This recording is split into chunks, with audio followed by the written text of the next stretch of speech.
Tu me dis si j'ai une décrotte de nez. On coupera Je aussi. te dis si tu as des crottes de nez. Est-ce que tu peux parler un petit peu? Salut. À plus. Tu veux que je parle plus? Tu m'entends? 1, 2, 1, 2. Formidable. Super. Formidable, super. Je suis super. A priori, ça va. A priori?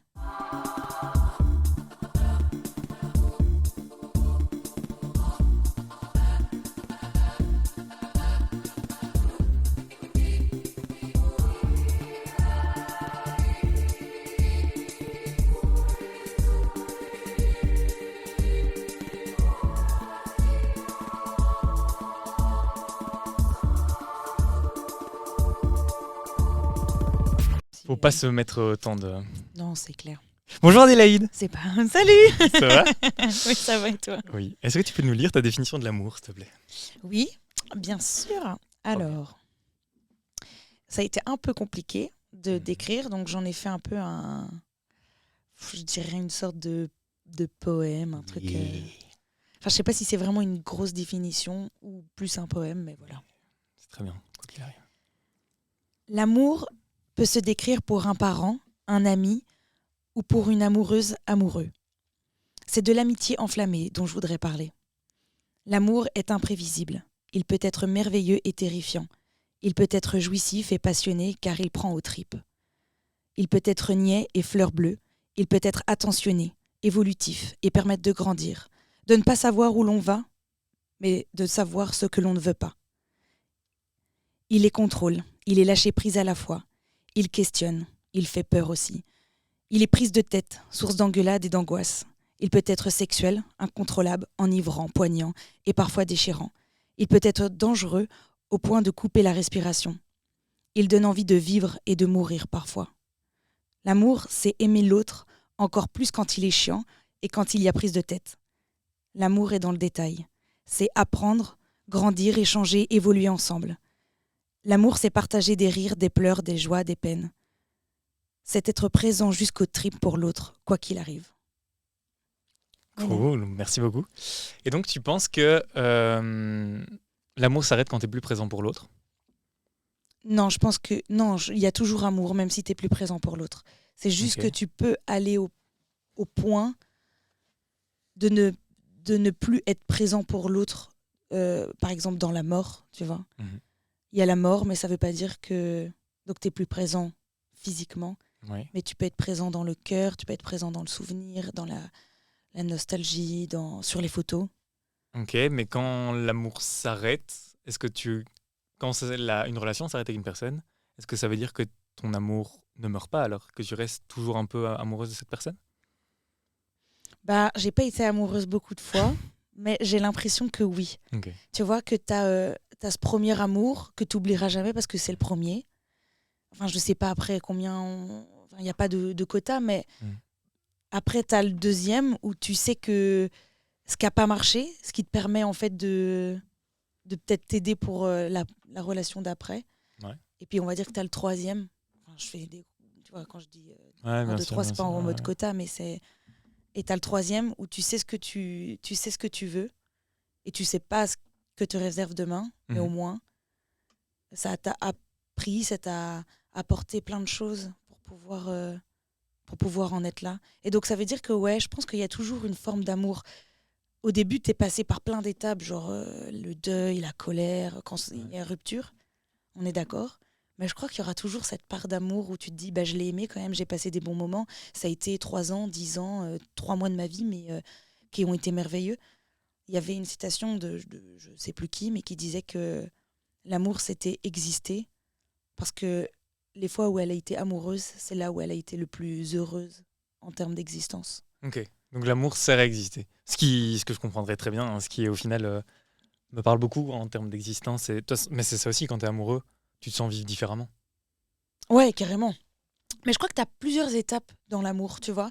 Au tout début, c'est un peu l'amour quand tu as un peu 15 ans et tout paraît beau, tout paraît fleur bleue, tout paraît un peu niais aussi, romantique. Et puis après, tu as les premières épreuves qui arrivent et tu vois en fait si ton amour est intact. Et c'est pour ça que je parle aussi beaucoup de s'aimer, même dans les engueulades et dans les disputes et dans les prises de tête, parce que je trouve que c'est là qu'on s'aime encore plus. Okay. Quand tout va bien, c'est facile de dire qu'on aime l'autre, c'est comme au travail, c'est facile de dire qu'on aime son travail quand tout va bien. Et quand en fait on passe des épreuves ou quand on est convoqué chez le directeur, enfin chez le chef d'entreprise ou quoi aux caisses, c'est passer ces épreuves-là qu'on se rend compte que on a défendu son morceau au travail par exemple, donc on aime ce qu'on fait, je me dis. Enfin je sais pas, hein, tu vois, je fais des analogies comme ça, mais et en amour c'est pareil, tu vois, je pense que j'ai beaucoup appris et j'apprends encore beaucoup à travers les disputes parce que tu apprends à gérer aussi tes sentiments, tu apprends à t'exprimer. Et ouais, c'est dans ces moments-là que tu te rends compte que finalement l'autre, il t'apporte cette réflexion, ces questionnements, il t'apporte le recul que parfois tu n'as pas, donc le recul nécessaire, et tu te dis « Ah ouais, ok, je l'aime. » Ok, c'est marrant que tu parles de ça parce qu'avec Naïda, on a parlé des disputes aussi. Et elle disait que pour elle, il y avait une différence entre la dispute où tu te hurles dessus et où tu gueules et où c'est une mauvaise dispute, et une dispute où c'est juste un trop-plein de sentiments et tu sais plus quoi en faire et donc forcément ça sort d'une manière différente. Comment tu analyserais tes disputes à toi ? Je dirais que quand j'étais plus jeune, j'étais plutôt du genre à avoir ce trop-plein de sentiments et que ça explose. Ouais. Et en grandissant, je me rends compte que parfois, il y a des disputes qui ne méritent pas d'avoir cette explosion. Et donc, du coup, je préfère tout de suite débunker le truc en parlant direct. Okay. Donc, ça veut dire que je vais parler de mes sentiments tout de suite, maintenant. Ouais. Mais des fois, c'est des trucs bêtes, mais tu vois, de dire, là, en fait, je me suis sentie un petit peu blessée à cause de ça. Parce que, je sais pas, moi, il m'est arrivé ça, il m'est arrivé ci, nanana. Et dire voilà, je te le dis, et l'autre il dit je savais pas, maintenant je comprends, et la prochaine fois, et tu sais qu'il y aura pas de prochaine fois, parce que l'autre l'a entendu et te l'a dit calmement. Si tu pètes un câble à chaque fois, à chaque fois, et en plus des fois ta parole, enfin ta pensée va plus vite que tes paroles. Non, c'est ta parole va plus vite que pensées. Ouais, voilà. Mais tu finis par dire des trucs que tu vas regretter. Tout à fait. Sauf que c'est chiant de regretter, en fait, parce que t'as des remords. C'est pour ça que je dis que des fois ça fait peur. Parce que tu vois, l'amour il fait peur dans ce sens-là. Quand il y a le trop-plein et que ça explose, ça t'angoisse. T'es là dans ton lit après te dire « j'aurais pas dû dire ça » ou « ça me saoule qu'on se soit quitté comme ça » ou quand l'autre dort à côté de toi et que vous êtes quitté en faisant la gueule. Il n'y a rien de pire pour se lever le lendemain et d'avoir toujours cette putain de... T'arrives à t'endormir avec, quand tu t'es engueulé avec la personne ? Ah non. Moi j'ai besoin de parler mais directement parce que sinon mais je maintenant dors pas, encore plus qu'avant. C'est pour ça que je te dis, quand j'étais jeune, je pense que j'avais beaucoup d'ego qui parlait, donc il y avait ce truc de rester de mon côté en mode vas-y, je reste de mon côté du lit. Tu veux pas parler ? Ok, tu veux faire ça ? Ok, très bien. Ça, il y avait ce côté-là. Aujourd'hui, j'arrive plus à faire ça. Mais du coup, c'est dans trop aussi parfois. C'est trop le débat, trop parler quoi. Tu crois qu'il y a un trop de communication ? Ouais. Dans le sens où des fois je communique pour des choses, comment dire, je communique pour des choses qui sont pas grand chose et qui pourraient se régler juste avec moi-même en me disant en fait tranquille, attends. Ok, donc c'est des trucs de toi à toi. Ouais, de moi à moi. Et pas de forcément à l'autre, ouais. mais t'as quand même besoin de le partager. Mais j'ai besoin quand même de le partager. Alors qu'il y a des fois où tu te dis on a tous un jardin secret, et puis c'est chouette sûr. quand il y a un jardin secret, même des petits trucs, tu vois. Mais quand je dis un jardin secret, c'est aussi de soi à soi, d'apprendre avec soi et de grandir avec soi-même. Ouais. Et donc en fait, non, pour l'instant, je suis encore full dans le partage. Okay. Mais peut-être du coup, entre guillemets, trop. Ouais, t'as pris le Et donc le c'est ça, opposé, quand moi je peux pas me coucher le soir sans avoir parlé, quoi. Et j'ai besoin d'avoir tout décortiqué. Et des fois, je peux remonter super loin, tu vois, en me disant ouais, mais nanina, nina. Mais au moins, je suis sûre que tout est dit, quoi, et que je me lèverai pas demain en me disant et en fait, je vais pas parler du 6 octobre dernier. Tu vois. Ouais. Et puis même se coucher comme ça, je trouve qu'il y a rien de pire que de se coucher avec la colère ou la frustration, parce que quand on se lève le matin, notre corps il a enregistré tout ça, donc déjà t'as probablement mal dormi, ou alors t'es juste épuisé par ton trop plein de sentiments, et le lendemain matin tu te réveilles et il y a un petit truc au fond de toi qui te, tu vois, dans le ventre, ou un truc qui te chatouille, mais pas du bon côté. Et en fait ça va engendrer une journée peut-être pire, parce que tu vas te prendre la tête, parce que t'as mal dormi, parce que t'es fatigué. Le matin tu vas ne pas vouloir en parler, ou vouloir absolument parler, et vous n'allez pas du tout être sur la même longueur d'onde, alors que c'est complètement différent. Ouais. Alors moi j'aime pas. Mais je crois qu'il faut avec pas... mon ex parfois ça arrivait qu'on se couche sans se parler. Okay. Enfin tu vois, en s'engueulant. Et maintenant j'arriverai plus à avoir un bonne nuit ou un bisou avant de m'endormir. Ouais. Il faut un moment de tendresse, on fait Ouais. ok, on s'est engueulé, c'est pas grave, on s'est Ouais, engueulé, voilà. mais on a un petit moment On est où des adultes, donc on a c'est parlé et une on preuve de va... maturité de pouvoir expliquer. Ouais, carrément. Et ça carrément. prend un gage. Comme tu disais, avec le premier, deuxième, troisième amour, Et avec les relations, ouais. ouais, ça te forge, ça te dit ok, là j'ai agi comme ça, là j'aurais peut-être pas dû agir comme ça. Ouais. Donc Et c'est donc bien. ça te permet d'avoir moins ce trop-plein dont tu parlais, Ouais. de sentiments qui explosent en fait. Parce que tu le dis tout de Ouais, suite, et ça permet à l'autre aussi de gérer et de savoir, parce qu'en fait on apprend ensemble dans une relation, bien sûr. toujours, et j'espère vraiment que j'apprendrai encore au bout de 80 ans, quoi. J'espère aussi. Mais il y a cet apprentissage au début, c'est un peu houleux, parce que justement tu sais pas comment l'autre réagit face à ce que tu dis, face à ton humour, face à même face à ton trop-plein à toi, et donc comment l'autre le perçoit, comment l'autre le réceptionne. Ouais. Et en fait, on apprend ensemble, et c'est en discutant. Si on dit, ah ben là, ça m'a vexé. Ah ok, là, je saurais que il faudra pas le dire comme ça, ou en tout cas moins énervé. Et en fait, ça va être que ça. En fait, c'est de l'apprentissage. C'est mettre à niveau la Ouais. réaction de l'autre, et ça. Ouais. Et je trouve ça très juste quand tu dis. Déjà, de se rendre compte que parfois tu es trop dans la discussion, c'est bien parce que ça veut aussi dire que les choses que tu dois gérer toi-même, c'est encore quelque chose sur lequel tu dois travailler. Tu vois, c'est Ouais. chouette de le savoir, le fait d'avoir Ouais. conscientisé ça. Ouais. C'est-à-dire que tu peux travailler là-dessus. Ouais. Et je trouve que c'est un super bon pas dans tes relations futures et dans tes relations là. C'est vraiment trop bien de pouvoir te dire ça, quoi. Ouais, ça permet de s'introspecter aussi un peu, quoi. Mais on en a besoin. Tu vois, de ça, de se dire nous-mêmes, et pas toujours avoir besoin de l'autre, Ah oui, tu bien vois, sûr. de l'amour de l'autre et tout ce qu'il peut apporter pour nous dire, Ouais. oh, là, peut-être qu'il faudrait, tu vois. Mais de soi-même, de se dire, ouais, c'est vrai que faudrait peut-être que Là, j'apprenne à c'est faire peut-être moi différemment. qui Oui, est voilà. forcément. Ouais. Ouais. Et lui, il a pas. Et Ouais. Et c'est tu ma mets vision de la l'ego chose. un peu de et côté, ouais. et tu dis, eh oh, Ouais. redescends de tes grands chevaux. C'est une C'est vision juste un biscuit. différente. C'est pas... Non, j'en sais Mais rien. c'est le dernier, putain. Oui, c'est vrai. Il a pas racheté de Kellogg's. Non. Et tu as parlé de tes relations avant, et ça m'intéresse de parler d'amour à distance, si ça te va. Ouais. Parce que je trouve ça assez intéressant, vu que tu as vécu un amour à distance, qui était un vrai amour à distance, dans le sens où c'est pas juste bon, ok, on se côtoie, mais on se voit pas. Là, c'était vous étiez ensemble, Ouais. mais à distance. Ouais. Et donc, ce serait quoi, si tu avais un conseil, si tu avais un tips, après avoir vécu ça, qu'est-ce que tu pourrais donner à des gens qui ont un amour à la distance? Le truc où tu dis, ah, si j'avais fait ça, j'aurais peut-être dû faire ça comme ça. Ouais. Ou maintenant que j'ai digéré la chose, ok. Ça. Bah, y a plein de choses Yeah. que j'ai digérées et que j'ai envie de... C'était drôle, ça. Parce que j'ai envie de me poser, j'ai mal au ventre, du coup. Oui, c'est ça. Y a plein de choses que j'ai appris de cette relation à distance. Mais je pense qu'on le vit tous différemment. Parce que je connais plusieurs personnes qui ont eu déjà ces relations qui ont déjà eu une relation à distance. Et en fait, ça va dépendre de la personne. Ça va dépendre de comment elle a démarré, de comment ça va se passer, et de toute la vie et tous les paramètres qui sont autour. Donc, je ne sais pas si c'est un conseil pour des gens qui vivent la même chose. Bah, le conseil, c'est suivre son cœur, je dirais. C'est bête, hein, ça fait très gnangnan dire ça. Mais c'est suivre son instinct. Si on le sent, alors il faut le faire comme on sent.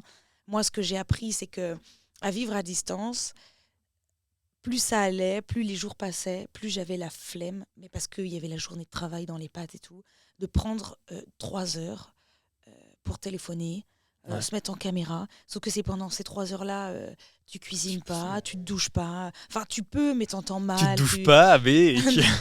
Eh non. Ça fait d'ailleurs une semaine, c'est pour ça que... Heureusement que vous avez que les images. Non, mais tu vois ce que je veux dire. En fait, t'es pris dans ce truc-là, et plus les journées passaient, en fait, c'est ce qu'on dit, moins tu racontes, moins t'as à raconter. Tout à fait. Et tu peux être très loin à distance. Alors, j'ai une autre relation à distance que j'ai vécue qui n'est pas amoureuse, mais amicale, mais où il y avait beaucoup d'amour, où c'était mon ami qui était en Erasmus à l'étranger. Ouais. Tous les jours, on s'est envoyé des vocaux, en veux-tu, en voilà. Des fois, on avait 30 messages non lus. Okay. Et en fait, tu chopais le temps le soir, mais ce qui est très long aussi, hein, les vocaux, parce que finalement, c'est pratique pour celui qui parle, parce qu'il n'a pas besoin d'écrire. Puis il y a des petits ah oui, en fait, je t'ai pas dit. Sauf que pour celui qui écoute, il a 4 minutes à chaque vocaux. Quand il y en a 30, ça fait long. Mais c'est quoi la différence entre les vocaux là et les appels? Parce que c'est le même temps, tu vois. Ben oui, oui, c'est ce que. Donc pourquoi la flemme arrive à un endroit et pas à un autre? La lassitude de faire ça. En fait, La cette lassitude ou la relation, personne? bon, je pense que c'était la lassitude. Parce que cette relation dont tu me parles, amoureuse, que j'ai vécue à distance, est arrivée avant que mon ami aille à l'étranger pour ses Ouais. études. Et donc, en fait, j'ai appris cette Ah, relation. t'as déjà pu mettre tes skills. Exactement. Ok. Et en fait, je me souviens qu'à l'époque, donc avec mon ex, c'était la lassitude, tu vois. J'étais là au bout d'un moment, bon, écoute, je me suis levée, j'ai pris ma douche, j'ai pris mon petit-déj, je suis allée travailler, enfin, en cours à l'époque. Je suis revenue de cours. Yeah. Danser avec Arthur. Danser avec Arthur, on a fini à 22h. Tout le monde Oui. d'ailleurs me dit, mais comment c'est possible que tu as fait du 8h30, 22h au cons? Je fais, bah les Parce gars, qu'on travaillait. on travaillait en fait.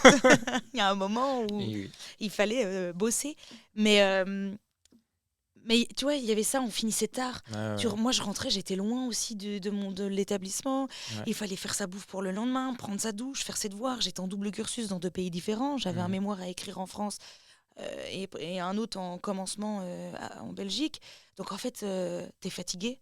Et en fait, comme t'es fatigué, la lassitude fait que t'as pas envie de passer 3 heures au téléphone à te raconter rien, en fait, entre guillemets. Alors qu'il y a des choses à raconter, même le moindre petit... L'amour est dans le détail.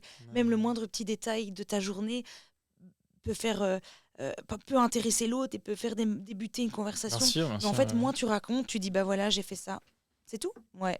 Ben, moins le lendemain, tu auras envie de raconter le détail. Et en fait, c'est comme ça que ça s'est passé. Et comme j'habitais loin de chez mes parents, quand je rentrais aussi en vacances, j'avais envie de voir mes parents, voir ma famille.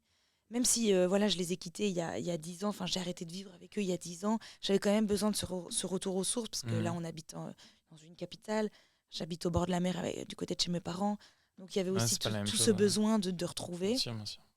Et en fait, je passais parce que c'était quoi, 2 semaines, 10 jours de vacances, 10-15 jours. 10-15 jours de vacances, je l'ai passé chez mes parents, mais donc si lui voulait me voir, il était chez mes parents. Donc en fait, ça tue un couple.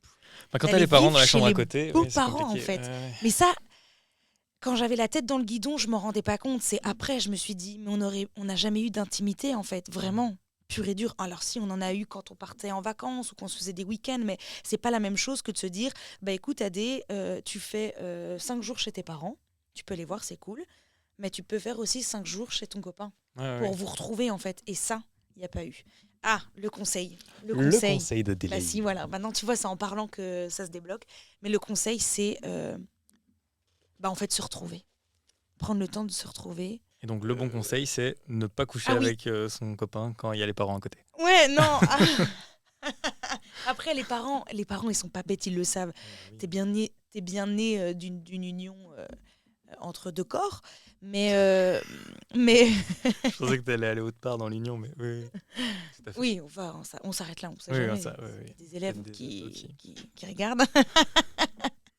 mais ouais, non, c'était plus, pas forcément en termes de relations sexuelles, mais juste en termes de temps pour l'autre. Ouais. Et en fait, c'est bête, mais je reviens avec ma phrase débile, l'amour est dans le détail, mais le temps pour l'autre, pour pas grand-chose, mais juste prendre le temps d'être ensemble au petit-déj, ou d'aller se balader, ou même de rien faire en fait, mais d'être ensemble dans une même pièce, ou d'être là pour l'autre, pour la moindre question, le moindre doute, le moindre détail, le petit sourire, le petit fou rire. Parce que le moment où tu dis, tu vois, quand tu lui racontes ta journée et que tu fais, j'ai fait ça, si la personne est là, tu peux, parfois ça arrive, tu rentres, tu mais il y a un écran interposé. Hein, oui, mais je veux dire justement, quand tu as la personne près de toi, c'est plus facile. Parce oui, clairement. Si tu n'arrives pas à raconter, au pire, tu fais un câlin. Puis en fait, ça vient au fur et à mesure, tu manges avec, il y a un truc où la parole se fait. Quoi. Mais souvent, la relation à distance, je la compare au cinéma-théâtre.